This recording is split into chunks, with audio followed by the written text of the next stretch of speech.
नमस्कार श्रोते हो. आई हा विषय जेवढा भावनिक आहे तेवढाच तो मोठा आहे.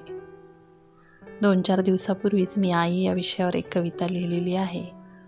तरीसुद्धा मला आज थोडंसं त्यावर परत लिहावंसं वाटलं, थोडंसं सुचलंही आणि मग मला न राहवल्यामुळे मी आज परत एकदा आई याच विषयावर तुम्हाला नवीन कविता माझी सादर करणार आहे. आई आपल्या आयुष्यातून निघून गेली तरीही तिच्या काही आठवणी आपल्या आयुष्यात कायम असतात, आपल्याला धीर देत असतात, आपल्याला आधार देत असतात.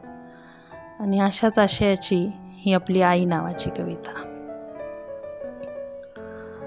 तुझ्या कुशीतले बालपण गेले जेव्हा तरळुनी, तुझ्या कुशीतले बालपण गेले जेव्हा तरळुनी, मनाला या हळूवार फुंकर घालत गेले कोणी, मनाला या हळूवार फुंकर घालत गेले कोणी.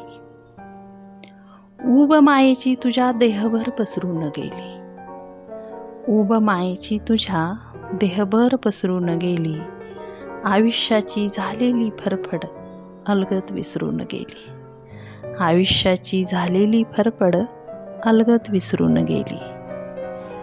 सारेच जग भ्रम वाटले तुला तेवढे सोडता, सारेच जग भ्रम वाटले तुला तेवढे सोडता, आजही अनुभवतो ती तुझ्या कुशीतली शाश्वता, आजही अनुभवतो ती तुझ्या कुशीतली शाश्वता. नकळत तुझा सुरकुतलेला हात फिरतो पाठीवरून, नकळत तुझा सुरकुतलेला हात फिरतो पाठीवरून, वाटते सांगत आहे समजला काहीतरी समजावून, वाटते सांगत आहे समजला काहीतरी समजावून.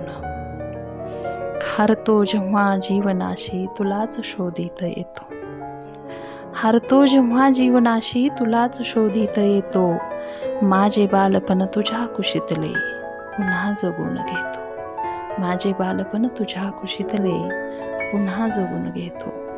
धन्यवाद श्रोते हो.